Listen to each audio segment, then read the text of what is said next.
नमस्कार मित्रों, ओम नमः शिवाय। आप सभी को सावन श्रावण माह के प्रारंभ की बहुत बहुत शुभकामनाएं। आप सभी को प्रार्थना करते हैं कि हम सभी को शिव के आशीर्वाद पुनः पुनः प्राप्त होते रहें। तो आज शिव पुराण के अध्ययन के दौरान मुझे कुछ इंटरेस्टिंग बातें मिली, तो मुझे लगा कि आप सभी के साथ में शेयर करना चाहिए। देखिए, मैं आपको दिखाता हूँ, मेरे पास में है शिव पुराण। ये गीता पुराण, गीता प्रेस की कृति है शिव पुराण। अभी मैंने इसकी लगभग 6 संहिताएं पढ़ ली हैं और अभी हम लोग हैं 22वीं संहिता में।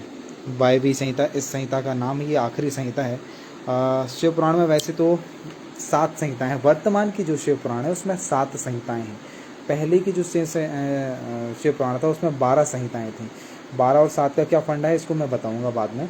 तो अभी मैं जो हूँ 22वीं संहिता पढ़ रहा हूँ। इस संहिता के इस अध्याय में, पहले ही अध्याय में मुझे कुछ इंटरेस्टिंग चीज़ें मिली, तो मुझे लगा कि आपके साथ में डिस्कस करना चाहिए। पहली इंटरेस्टिंग चीज़ तो ये मिली कि मैं आपको दिखाता हूँ। जैसे इसमें 2-3 बातें हैं।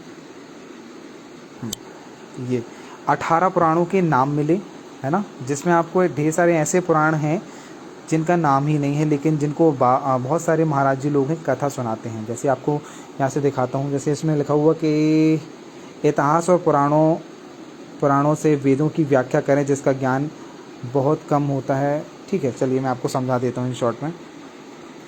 मूल बात ये कि अधिकतर लोगों को लगता है कि वेदों की रचना और पुराणों की रचना जो है वेद व्यास जी के द्वारा की गई है। तो इस अध्याय में क्लियर किया गया ऐसा नहीं है। वेद जो है ईश्वर द्वारा रचित है। हाँ, उनका संकलन, उनका संक्षिप्तीकरण और उनको लिखने का काम वेद व्यास जी के द्वारा किया गया है।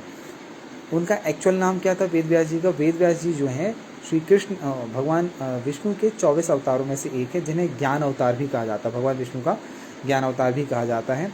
इन्होंने वेदों को संक्षिप्त करके 4 भागों में बांटा और उनका संकलन किया। इसलिए इनका जो एक्चुअल नाम हुआ करता था श्री कृष्ण द्वैपायन।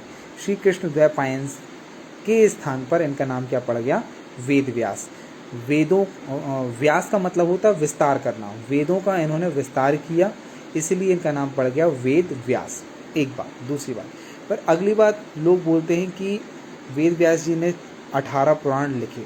नहीं, ऐसा हाँ, 18 पुराण लिखे तो बात सही है। वेद व्यास जी ने 18 पुराणों को लिखा, उनका सृजन नहीं किया। पुराण जो है, पुराण भी ईश्वर द्वारा रचित है, ना कि मानव द्वारा रचित है। पुराणों का सृजन, जैसे मैं भी जब छोटा था मुझे यही लगता था कि वेद व्यास जी ने क्या किए होंगे, शास्त्रों को पढ़े होंगे, अपने गुरुओं के साथ बैठे होंगे, उनसे पूछे होंगे कि क्या क्या क्यों क्यों हुआ, और पूरे भारत देश में भ्रमण किए होंगे। नासिक गए होंगे तो वहाँ से त्र्यंबकेश्वर की कहानी सुने होंगे, साउथ में गए होंगे तो वहाँ से कृष्णेश्वर और रामेश्वर की कहानी सुनेंगे, और सुनने के बाद में लिखे होंगे। नहीं, ऐसा नहीं है। एक्चुअल में इस अध्याय में उस चीज़ को स्पष्ट किया गया है कि जो पुराण हैं वो भी देवों द्वारा रचित हैं, वो भी ईश्वर द्वारा रचित हैं। एक्चुअल में पुराणों के कुल श्लोकों की संख्या जो है 100 करोड़ है। कितनी है? 100 करोड़। आज भी जो देवों के पास पुराण है उनके श्लोकों की संख्या 100 करोड़ है। लेकिन मानव स्मृति और मानव बुद्धि सीमित है, इसलिए वेद व्यास जी ने इन श्लोकों की संख्या कम करी और 100 करोड़ के श्लोकों की संख्या को शॉर्ट करके 4 लाख श्लोक में लेके आए, और उन 4 लाख श्लोकों को विभक्त करके अन्य पुराणों में जोड़ करके 18 पुराणों में समाहित किया। उन 18 पुराणों में जब आप जोड़ेंगे तो सभी के श्लोक जब आप जोड़ेंगे तो आपको कुल मिलाकर 4 लाख श्लोक मिलेंगे, है ना। एक बात ये।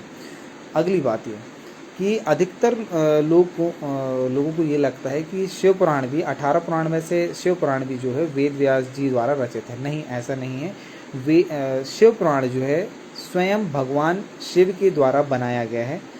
उसका संक्षिप्तीकरण का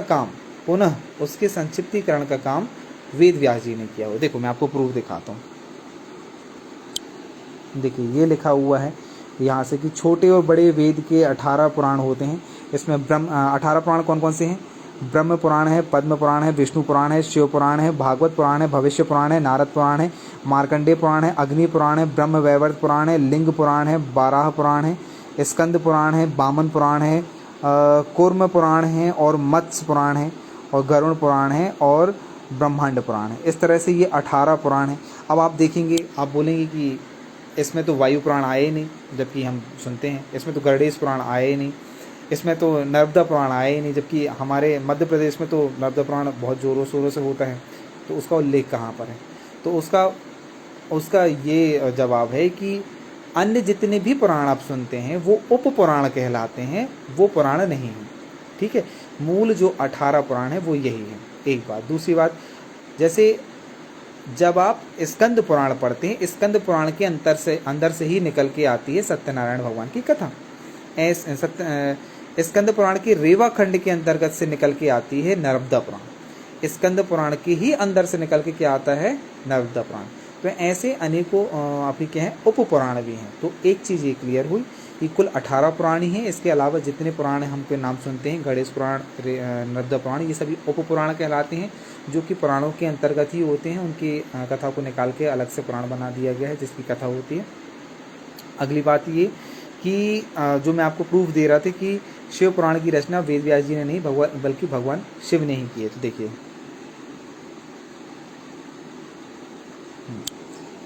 ये लिखा हुआ कि इसमें शिव पुराण चौथा है, जो भगवान शिव से संबंध रखता है और सब मनोरथों का साधक है। इस ग्रंथ की श्लोक संख्या 1 लाख है। यह 12 संहिताओं में विभक्त है। इसका निर्माण साक्षात भगवान शिव ने किया है तथा इसमें धर्म प्रतिष्ठित है।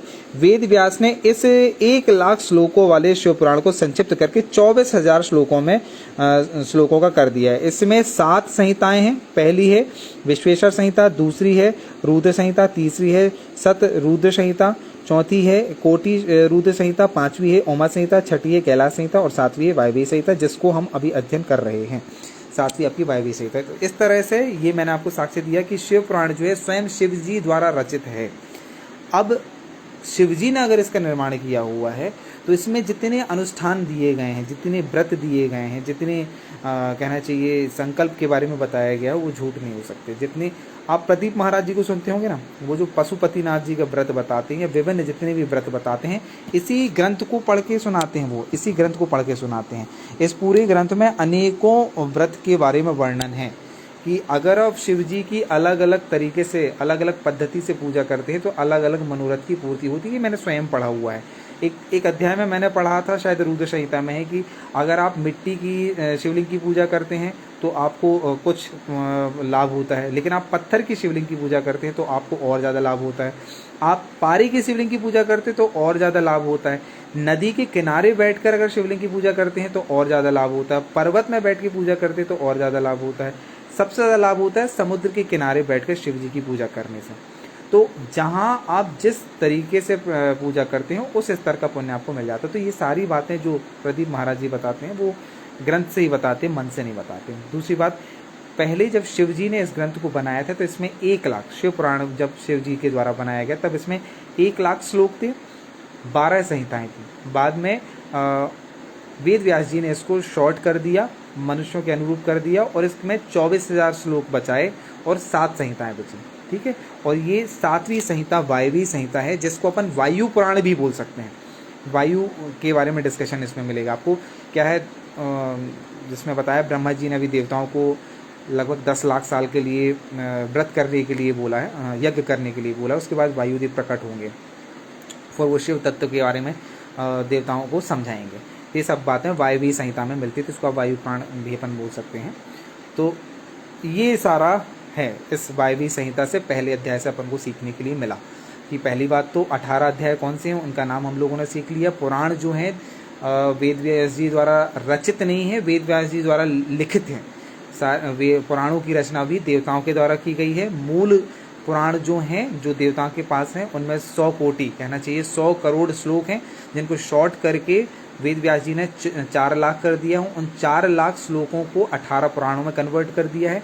नर्मदा पुराण और सत्यनारायण की कथा स्कंद पुराण से निकल के आती है। 18 पुराण में से मैंने गिना लगभग 12 पुराण जो हैं आपके विष्णु जी से रिलेटेड। जैसे आप देखेंगे यहाँ पर सबसे पहले जो ब्रह्म पुराण, सबसे पहले पद्म पुराण, ये विष्णु जी से रिलेटेड है। विष्णु पुराण विष्णु जी से रिलेटेड है। भागवत पुराण विष्णु जी से रिलेटेड है फिर उसके बाद में नारद पुराण तो मैंने पढ़ा नहीं है जानकारी, लेकिन 12 पुराण विष्णु जी से रिलेटेड है। स्कंद पुराण विष्णु जी से रिलेटेड, नहीं स्कंद नहीं, वामन पुराण, 12 पुराण, वामन पुराण और मत्स्य पुराण और कूर्म पुराण, ये सभी जो हैं डायरेक्टली विष्णु जी से रिलेटेड हैं।